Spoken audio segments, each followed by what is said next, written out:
Hello, and welcome back to Restore and Planet Podcasts with me, your host, Jack Cole. So today I'm joined by Maureen Servonnat, joining us from South Africa. So Maureen, welcome. Thank you for joining me, and start by telling us a little bit about your background and what it is that you do.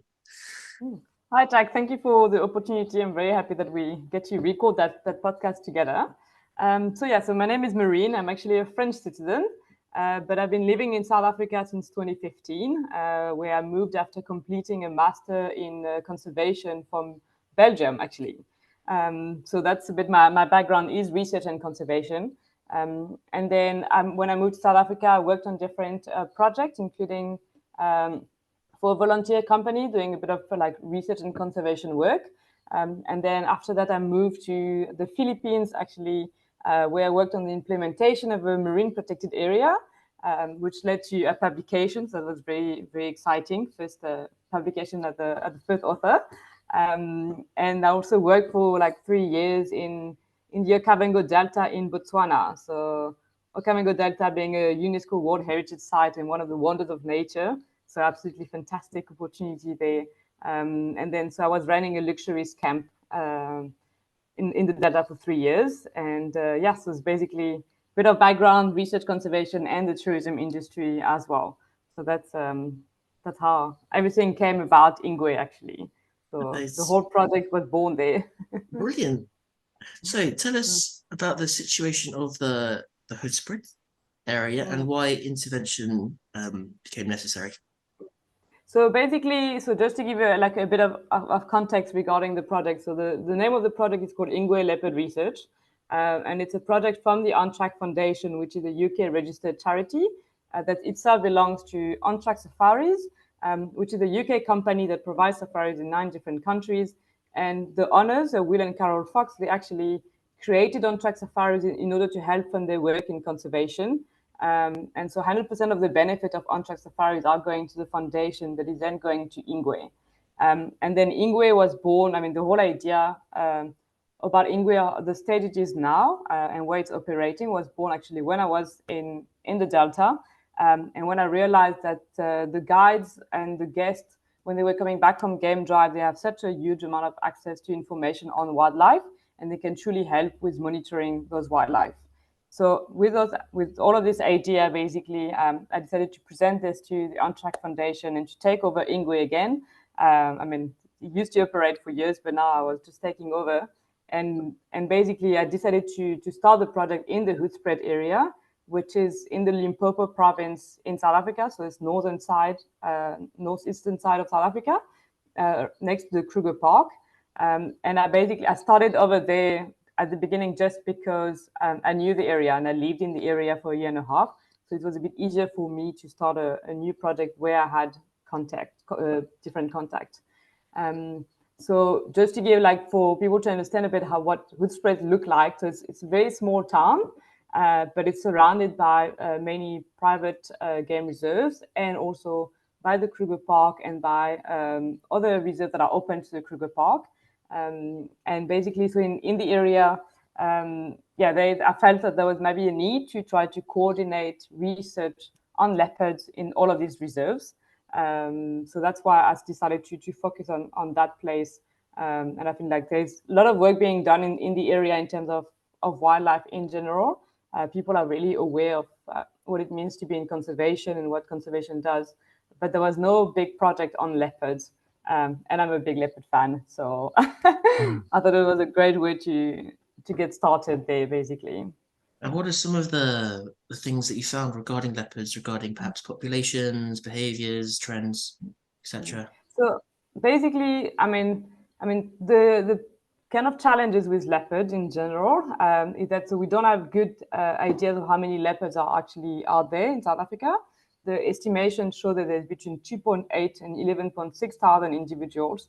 So it's a very, very wide range. And the reason why this number is not accurate is because leopards don't move a lot. They disperse very far, and they occur a lot outside of protected areas. So it's very difficult to monitor them. And the idea was to try to get reserves, but also places outside of protected areas to have a coordinated approach and to start sharing further information and to log the leopard sightings basically on one platform, and then to try to have an understanding of leopard numbers at the local scale, and to understand movement and distribution as well.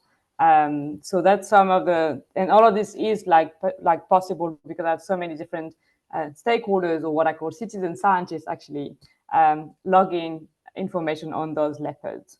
So yeah, so I can explain like some of nice finding that I got through the project. But just to give some ideas, so like for citizen scientists, so what is a citizen scientist? So basically it's anyone who can participate to science or to research, but who is not a researcher himself or herself. And so like all my citizen scientists are either guides that are providing going on game drive with their guests. So the guides, the rangers, and the guests are citizen scientists, and then any local residents of the area are citizen scientists as well.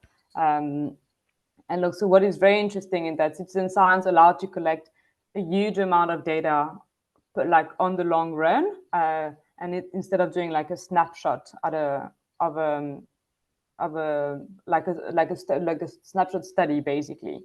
So through citizen science, you have people collecting data constantly. So there is a bit of challenges with citizen science data. They're a bit less robust than other type of data, but for me, like the quantity there is so important and can be actually analyzed as well. Like, I mean, the quantity of data that you get is so huge and can allow you to provide much more information than doing a snapshot. So that's like just to give a bit of insight about what are like citizen science data.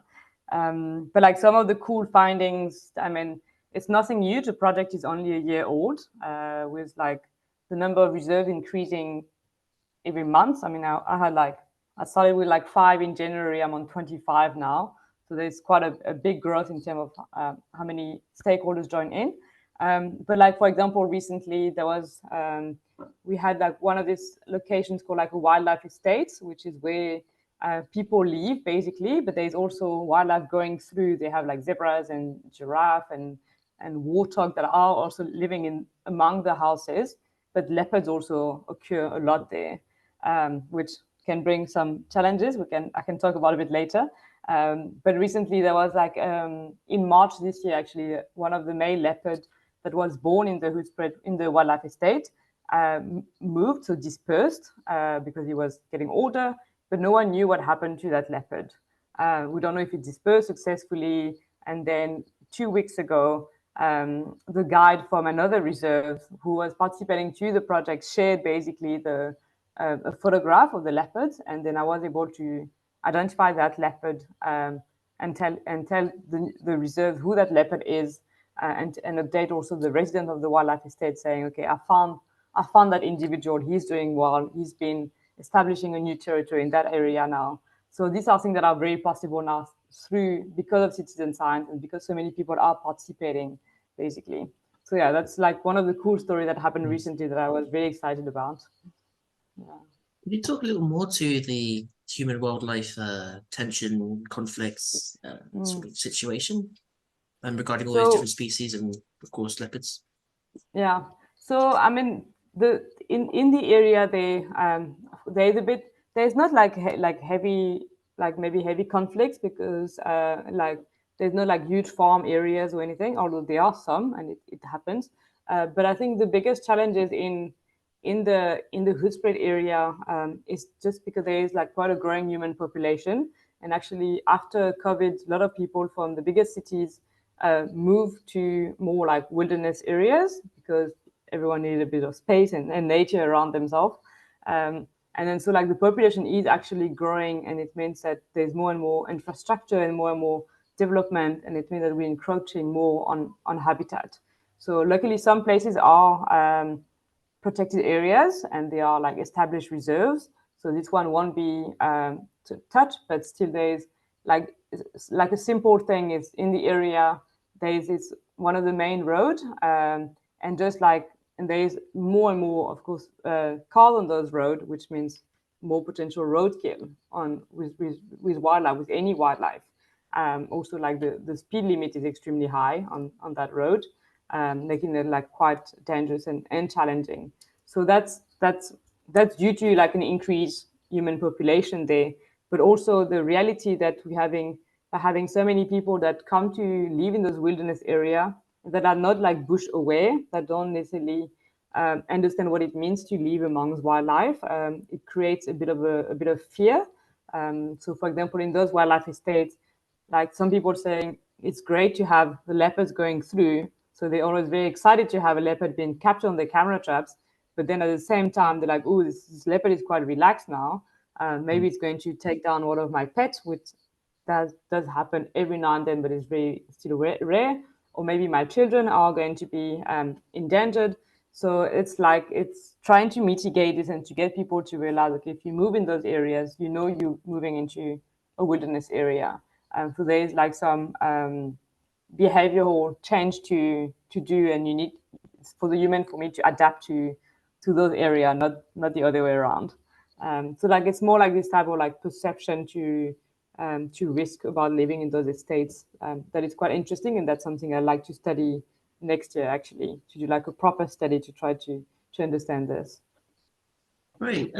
Sorry, this is very much a kind of sleepy, safe English person in London question, but do leopards actually attack people or take animals, or are there any other kind of wider, more kind of direct conflicts between humans and wildlife So it at scale? honestly, like in some of the like around the Kruger Park, I think there was like one or two incidents of a leopard taking down like a staff member actually from one of the lodge.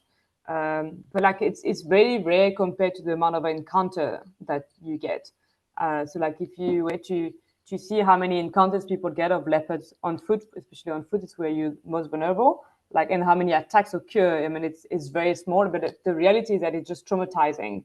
So you might have, it's a bit like your shark attacks, basically. You know, they really rarely occur, but when it occurs, it's shocking. And it's so like it's more, it brings a bit of a discrepancy there. And then there's more attacks of leopard, but not only leopards, but like carnivores on livestock. That also can be quite traumatizing for the farmers. Like even if it happens maybe once or twice a year, the fact that they're losing some livestock can have like very big consequences on their economy. I mean, on their financial support system, basically. So, but I would say globally, no, there is not. We can't say that it's something that happens regularly, or that is one of the big threats, though. Of course. Just moving on from that. So I'm fortunate enough to have travelled to South Africa a couple of times and seen the veld. I believe it's correct. Yep. There we go. Yeah. And we were chatting a little bit before the recording about Cape Town had water supply problems, which frankly seem to have been rectified. And I'm just interested, thinking about South Africa itself in terms of and climate change, what changes have taken place, if they are taking place, the same manner that they might be otherwise in other parts of Africa that are more vulnerable to, climate change and other phenomena. So I think, I mean, that's something that is from what I've seen so far, not been like, let's say I haven't read like studies about the impact of climate change in the area. There must be some, but to be honest, I haven't read them. But like from what I see, like if we had like when we have like massive heat wave, or one of the biggest issues in South Africa is drought. So there's not enough rain, and then if you have the bush basically, yeah, drought, sorry, yeah. So and then you have the bush basically that is not like enough time to recover, everything is drying out, then you praise your prey basically are starting to die off also. And then so it has like quite an effect on the whole chain basically. So it's more, I think the biggest issue with climate change would be having extended drought, or actually also really heavy rainfall that leads to flooding or anything. But like the drought has a strong impact on vegetation, that has a strong impact on the prey base, that then has an impact on carnivores as well. Right. So it's more like this type of effect that I'm sure we will start like seeing. but yeah, but I also like recently there's like quite a big heat wave now in the study area. It's nothing to do with leopard, but I saw recently like a post on Instagram actually about like a baby owl that was clearly like suffocating in its nest and just like tried to left the nest because it was way too warm inside, and then so it was completely dehydrated. So like this has like quite some consequences also on like on birds or that are like suffering a lot from the heat here. Right. And as we've touched on, South Africa, of course, has such an incredible abundance of species and wildlife.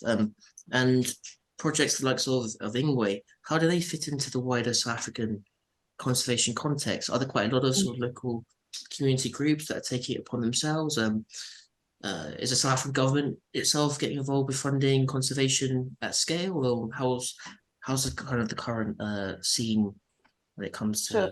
these So projects and initiatives? So it depends on the areas. Like for example, in the Western Cape, where I mean, this is where I live around Cape Town.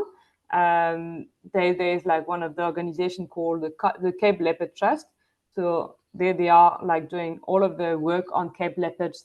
Cape leopards are much smaller, about half the size of the leopard from the north. So they're not a different species, neither a subspecies, but they are like really very different though. So there's a lot of work. This area is being covered by the Cape Leopard Trust. And then more in the rest of the country, there's another organization also called Panthera, who's been doing camera trap studies for years in the same areas. So they're just like monitoring a density to say if it's increasing or decreasing, like leopard density. But then with Ingwe, what I wanted to do is to try to get more people on board, more reserve, because it's always like some few reserves that are being studied over and over, but so many are not, and like a lot of reserves that are or areas that are outside protected areas are not studied, although leopards occur mainly outside protected areas. So I kind of like wanted to try to fill a bit of the gap over there, although so far, like in my study area, most of the reserves are inside protected areas, but I'm starting to move away. I mean, not away, but add more that are outside, like your mango and then citrus farm and all of that also have leopards. So this is what that's kind of like the gap that I'm trying to fill in, and also I strongly believe that citizen science is like an amazing way to get people involved.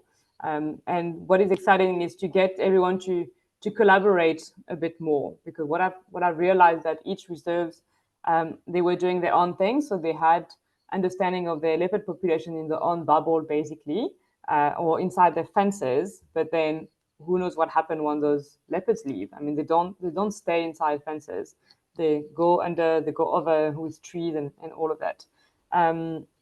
So yeah, that's how like all came about, basically. But then to be legit also, so I'm actually registered with the local government, so I have to share all of the data with the local government, but also at the national scale. So there is an organization called SAMBI, which is the South African National Biodiversity Institute, and basically they are like the scientist mandate organization that is dealing with wildlife in South Africa. So all of the data that I get goes through SAMBI, and then they will be giving a recommendation to the government about the best way to conserve and manage the leopard population. So, and one of the biggest thing is how many hunting permits to deliver. So that's one of the biggest challenges. Right, and is there quite an unfortunate, but it's part of reality, for a lot of this kind of conservation is the hunting part of the quote unquote conservation, which is to say the money that's spent on these licenses to shoot animals sounds ridiculous, but is then used to actually look after the animals themselves, which is the most incredibly contradictory one of the most contradictory points to make. But yeah, it is a tough topic to get in, and I'm not sure like I want to get inside like into it right now completely. But basically, but at least for I'm going to stick to leopards.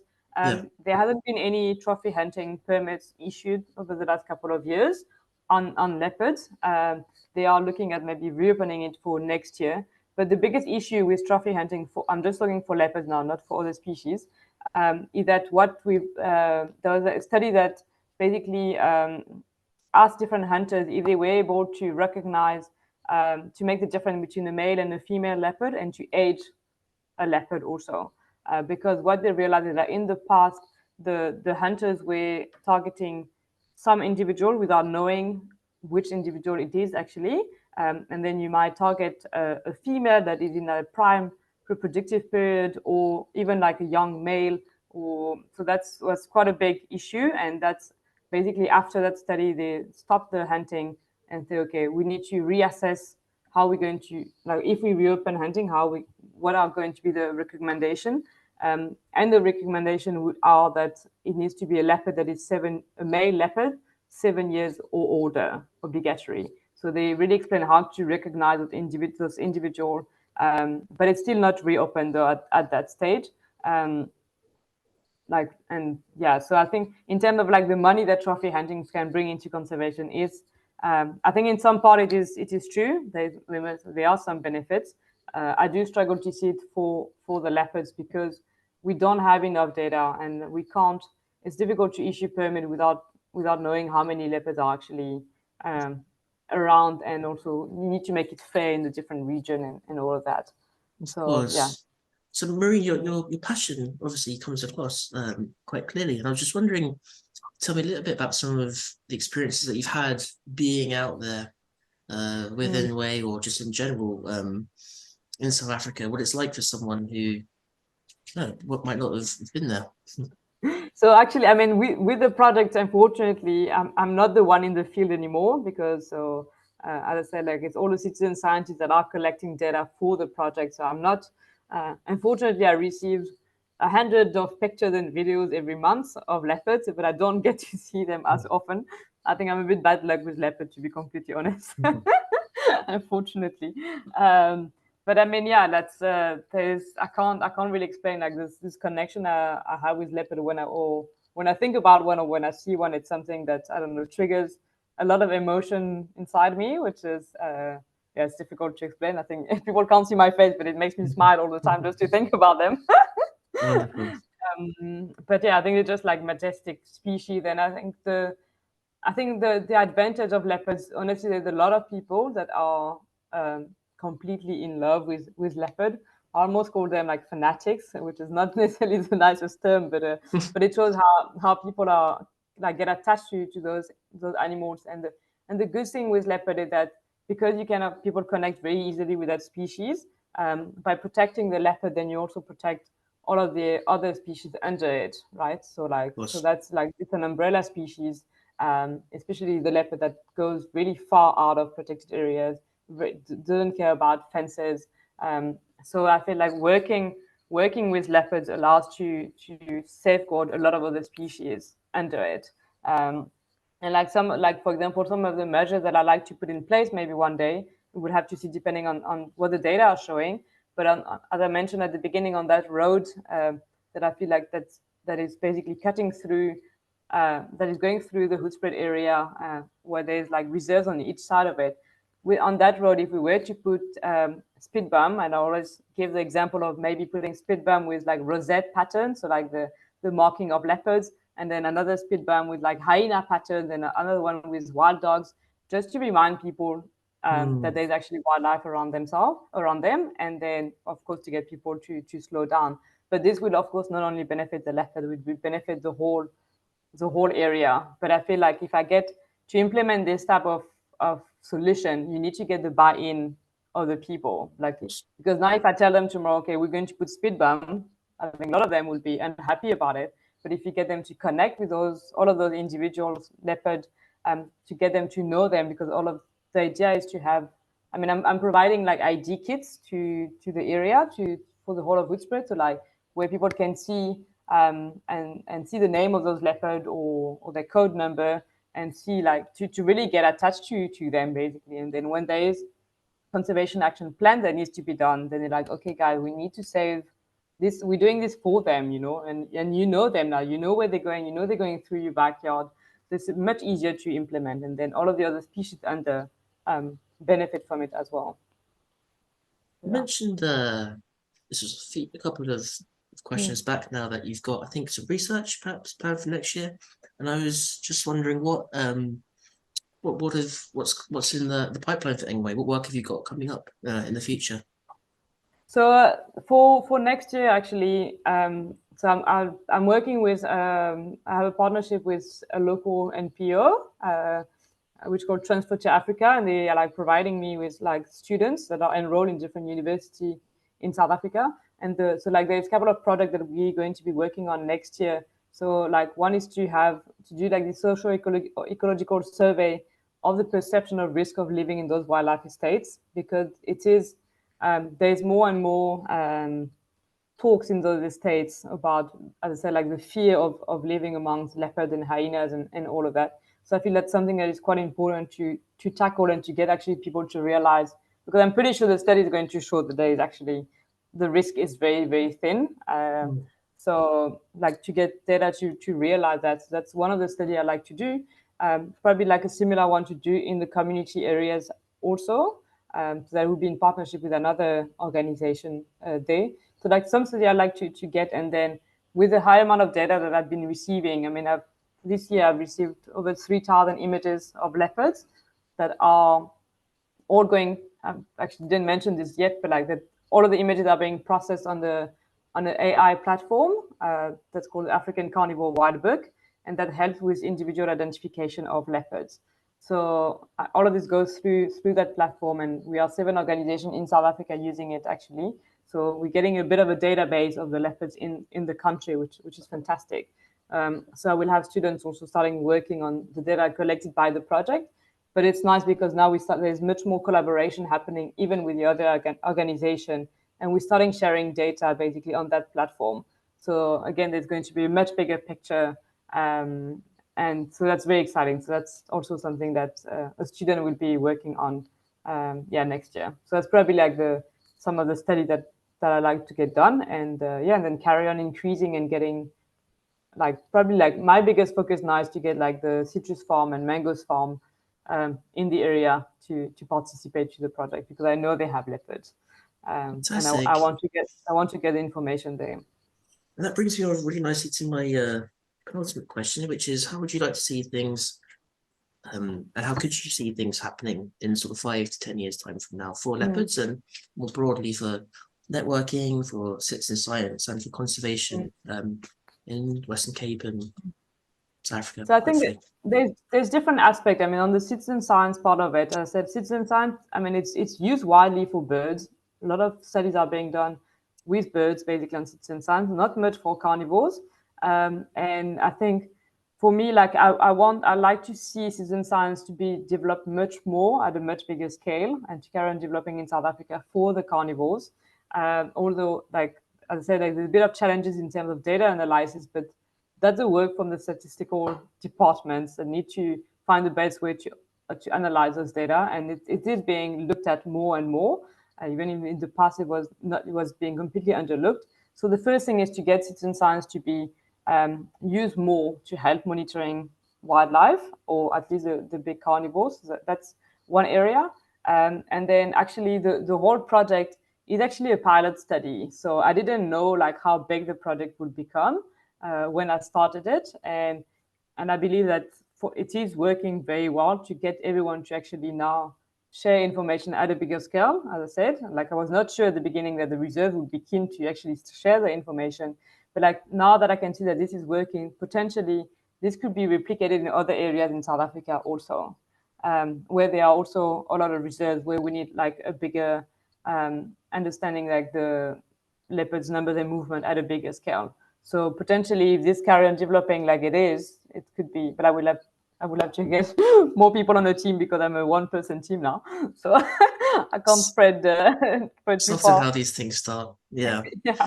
Not So to like maybe worry. to get it somewhere else. But I think I like then also to have a similar project for hyenas actually, because hyenas are being highly persecuted in general, and it's a species that is being misunderstood. So hopefully that could be something that is being working for hyenas, because the same way the hyenas can be also identified individually looking at their pattern, and the platform that I'm using for leopard also works for hyenas, wild dogs, cheetahs, and even lions actually with the whiskers. So yeah, that would be like probably the direction for the next couple of years. Brilliant. But, And yeah, finally, Maureen, where can people find / follow your work? Get involved if they'd like to. So there's, I mean, different ways that people can like help out with the project. I mean, first, I mean, if people want to help out with the project and they want to go on a safari one day, they can go on a safari with on-track safaris, because as I said, like at the beginning, 100% of the benefits go straight to the foundation and to Ingwe. So it's a good way to travel with a meaningful purpose, actually. And like on-track safaris is UK based. So that might talk a lot to to the people over there. So that's one way to get involved. But then also, I mean, we have the foundation also where donation can be made. And then in terms, the money will be used for donation to hire another person next year, and to actually to get more camera traps to put in those citrus farm and mangoes farm and all of that. So that's my biggest that would be the two biggest like areas of budget that I want to get sorted basically for next year. And then in terms of, so we have a website, the On Track Foundation website, but the best way to follow the progress is actually through social media, on whether it's on LinkedIn but mainly on Instagram and on Facebook under Ingwe Leopard Research. And then I also have like a newsletter that I send just every month, and then where you can see how many sightings were shared, which reserves came on board, what are exciting development like recording a podcast or doing a live safari to help with fundraising and all of that. So yeah, so like I think we can maybe share all of the links under the podcast. Yeah, 100%. We'll do just that. Maureen, thank you so much for your time. It's been a pleasure. Yeah, thank you very much. I appreciate it.